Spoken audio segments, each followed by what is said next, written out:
So, guys, today I do want to apologize about the background. Currently in my grandparents on the other side of the country, like very, very much other side of the country, countryside. I barely have internet. I got 2 megabytes down, 2 megabytes up right now.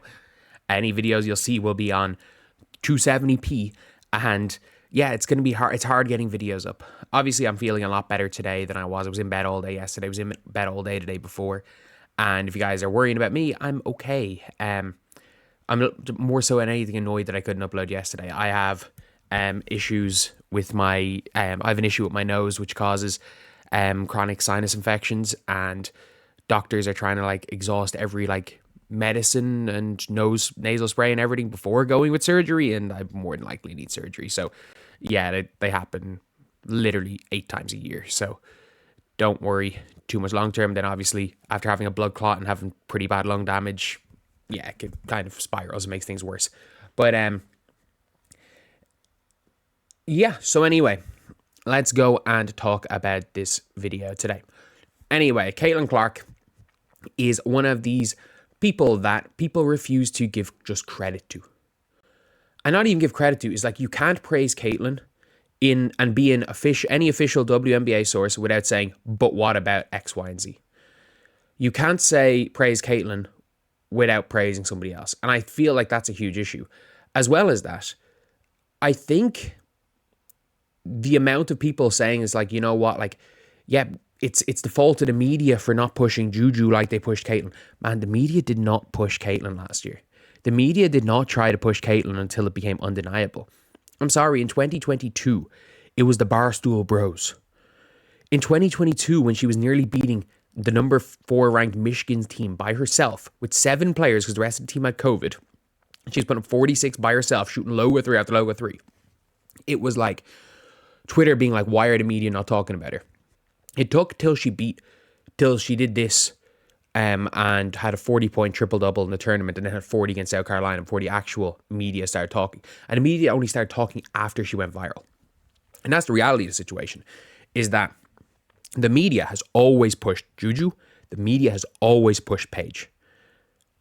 No, Paige, organic stuff in high school, cool. Yeah, I agree. But she went to UConn. To be fair. Juju's Juju. Media isn't going to push Hannah Hidalgo. But this is something that's really, really annoying. And I'm just going to listen to this here. And again, I don't have issues with either of these people. It's just a problem when it comes to WNBA media. If you want to get anywhere in WNBA media, I know you might be saying it's like, oh yeah, this Locked On podcast isn't the be all and end all. But it's like, look, it's not even close. It's, no offense to them, it's, as far as I'm aware, it's not even close to the size of the Mick Talks Hoops channel.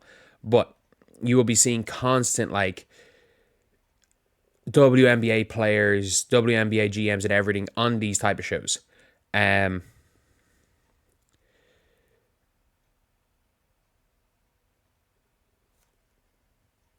far as I'm aware anyway. But like that's the thing. And to be fair, I'm guessing the Locked On, it's got 8.5k views with Lexi Hall with 6,000 subscribers. I'm guessing it's owned by a bigger company. But let's just take a listen to what's being said here. And this is just, not that I dislike this being said in a vacuum, but because it seems like a prerequisite that if you want to be an actual WNBA media and you want to mention Caitlin Clark or the Caitlin Clark effect, which is an obvious thing, you got to praise somebody else.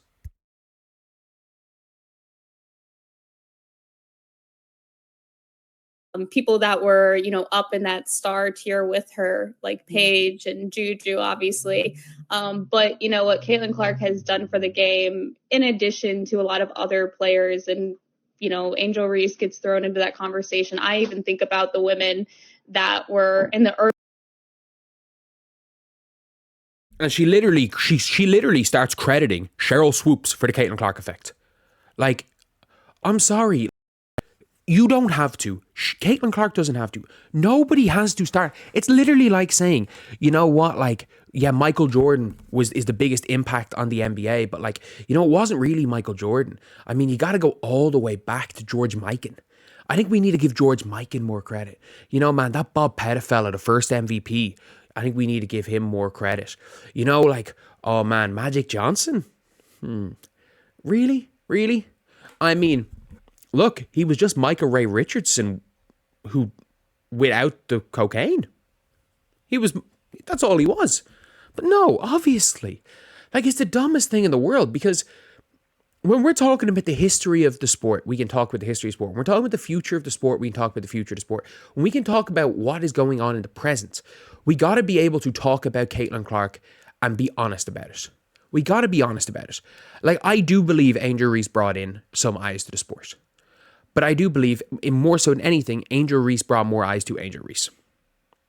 I think Angel Reese as a celebrity brought in more eyes to Angel Reese as a celebrity. I think these people, the only thing they have done is made more people want to watch them play against Caitlin Clark. Like, if you watch the Chicago Sky last year, outside of when it was Aja versus Angel, the Chicago Sky, unless they played the Fever, had very few viewers. But when they played the Fever, they were in most of the games. So Angel Reese did not promote Angel Reese the basketball player. Angel Reese, as much as anything, promoted Angel Reese the person, which meant a lot of casuals wanted to watch Angel Reese the person versus Caitlin Clark. The difference is that fans will watch Caitlin Clark play against anybody. No one's going to watch Angel Reese play against Dearica Hamby. Like, it's just not happening. That's just obviously not happening. Paige Beckers might be one of the most boring basketball players to watch. Gino Auriemma has destroyed Paige Beckers. Juju Watkins, too young to really make a statement on. Juju Watkins has all the potential in the world. At this point in time, not as good as Hannah Hidalgo. Hannah Hidalgo is a better player and more fun to watch at this point in time. If you want to talk about potential, okay, then we can have an argument there. But at this point in time, not only is Juju not as good as sophomore Caitlin Clark, people are arguing Juju's better than senior Caitlin Clark. And also, by the way, unless Juju plays Paige Beckers, she cannot sell out an arena. Caitlin Clark effect was so great at Iowa, they are still selling out, and she's not even there. More people, like, you could pay $30 in to watch Juju versus Paige. It is $700 to watch Caitlin Clark get her jersey retired in a game she's not even playing. In a game she's not even playing. It can be $1,000 for a good seat, $700 for a nosebleed seat, to just watch her jersey that's been there all year or the banner that's been there all year just get lowered. This is a once in a lifetime phenomenon.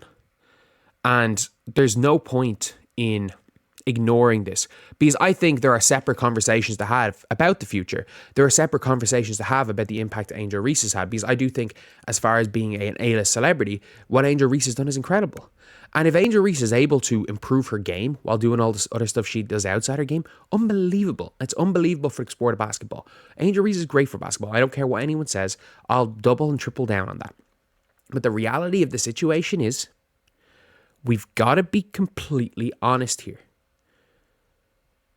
If we are refusing to give Caitlin Clark full credit for what she has done, especially trying to somehow give Cheryl Swoops some credit.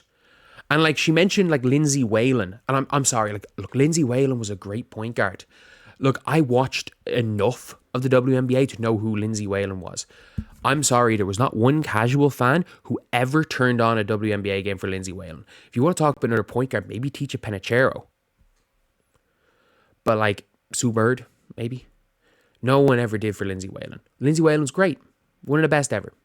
But still, we've got to have honest conversations, and it has to stop being a prerequisite that you can praise Caitlin Clark and what she's done with basketball without a what about X, Y, and Z, or without mentioning 17 other people, some of them having zero relevance on the Caitlin Clark effect. And then if you don't do that, be expected to do that. It's ridiculous. Anyway, I'll see you guys. 4 more videos out today. Sorry for keeping you guys waiting.